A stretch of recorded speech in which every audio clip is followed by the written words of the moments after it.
Et salut à tous, c'est M.Kiné, bienvenue dans cette nouvelle vidéo YouTube. Et aujourd'hui une vidéo un peu particulière pas parce qu'on est avec Sophia et ses magnifiques abdos dessinés, mais on va parler en fait des grandes erreurs que les gens vont faire lorsqu'ils veulent avoir des abdos et développer leurs abdominaux. On a repris ici du body painting, mais on va essayer de voir un petit peu plus aujourd'hui moins d'exercices, plus de théorie. Qu'est-ce qu'il faut faire ou ne pas faire, bref, les grandes erreurs. Si cette vidéo vous plaît, pensez à mettre un gros pouce bleu, vous me posez vos questions dans les commentaires et surtout, pensez à vous abonner à ma chaîne. C'est parti.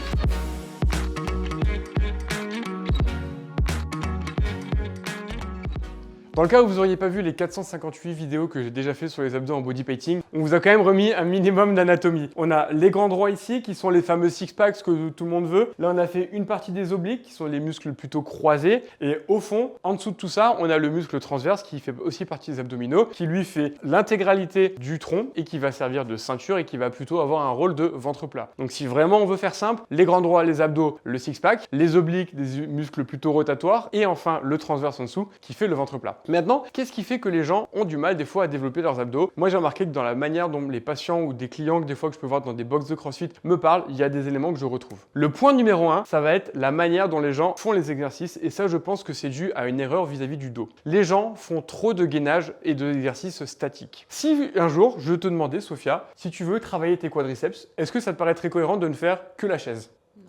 Moi non plus. Ça me paraît un peu con si je veux prendre des cuisses, de rester comme ça, et puis de rester comme ça sur une jambe, et puis de rester comme ça avec un poids. Et bien sur les abdos, c'est un peu ce qui se passe. On voit beaucoup de gens faire des exercices en planche, des exercices en gainage, des exercices en statique et en stabilité. Alors oui, je l'entends, chaque groupe musculaire a des types de fibres différentes qui vont être plutôt efficaces en dynamique ou en statique, voire des fois en pliométrie, mais ça n'empêche pas que pour travailler un muscle, utiliser le raccourcissement et l'allongement sera utile. Je pense que c'est dû à une grande erreur. Est-ce que Sophia, tu pourrais te tourner s'il te plaît?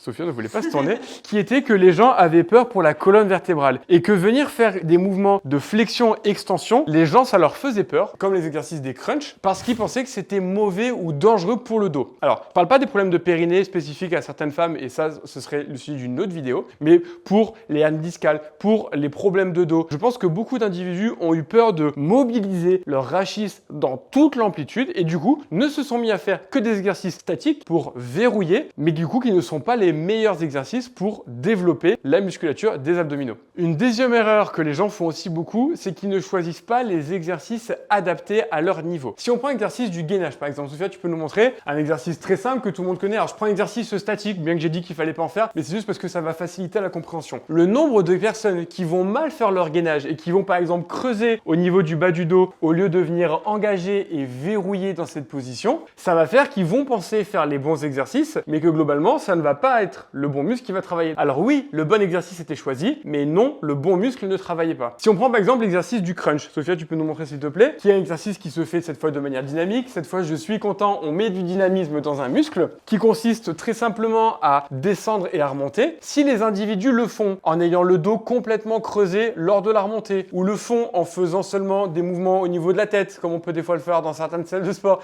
exactement. Ou par exemple, un autre exercice, tu peux te mettre sur les coudes, Sophia, s'il te plaît, et de venir faire ce qu'on appelle le flutter kick, le battement de jambes. Si par exemple je fais ce mouvement-là, mais que je ne pense pas à activer ici mes abdos et à garder le dos bien placé, merci beaucoup, je ne fais faire travailler que mon psoas. Une fois de plus, quand ces exos sont mal faits, c'est sûrement qu'ils ne sont pas adaptés au niveau de chacun. Une personne qui n'arrive pas à tenir cette position, c'est parce que l'exercice est trop dur. Un exercice que je vais pas te faire, Sophia, qui est l'exercice de la roulette. On avait déjà fait une vidéo là-dessus. Il est hyper dur à faire. Vous pouvez faire des centaines de roulettes. Si vous ne faites pas avec la bonne position, vos abdos ne travailleront pas. Et donc ça, c'est une deuxième erreur que je trouve beaucoup, c'est faire les bons exercices, oui, mais pas adaptés, ce qui font qu'ils n'auront pas l'efficacité adéquate pour la personne.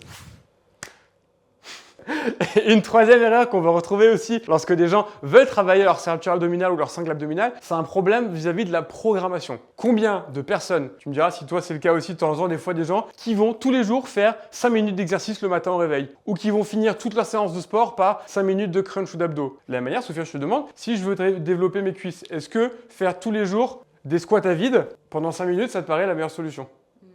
Merci de me conforter dans mes idées.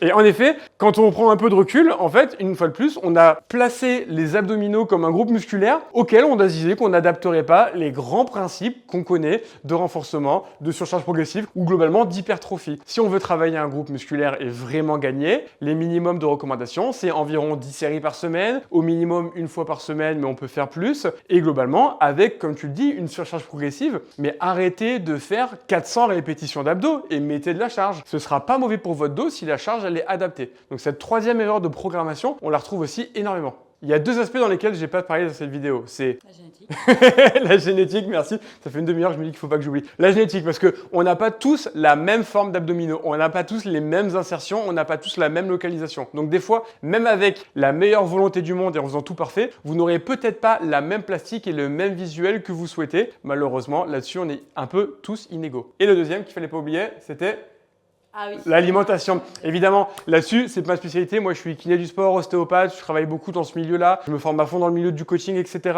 Donc, j'ai envie de parler de ça. L'alimentation, évidemment, c'est primordial. Mais vu que c'est pas ma spécialité, je vais pas vous en parler. Mais ça paraît évident qu'avec une surcharge pondérale de 40 kg, c'est plus difficile d'avoir des abdos visibles. Donc ça, évidemment, je vous renverrai directement vers des nutritionnistes spécialisés. Mais ça paraît tout à fait cohérent. Donc, évidemment, cette vidéo a été pour ceux qui avaient envie de développer leur ceinture abdominale, des fois d'avoir des abdominaux plus visibles ou alors un ventre plus plat. Bref, de trouver des solutions lorsqu'ils plafonnaient sur une pratique qui était sûrement la même, sans surcharge progressive, sans les bons exos et des fois pas adaptés à chaque individu. J'espère que cette petite vidéo vous a plu. N'hésitez pas à mettre un gros pouce bleu, à me poser vos questions dans les commentaires. Et surtout, qu'est-ce qu'il faut faire? Ah oui, s'abonner, bah oui. Et pour ça, vous abonnez à ma chaîne. Bonne journée à tous.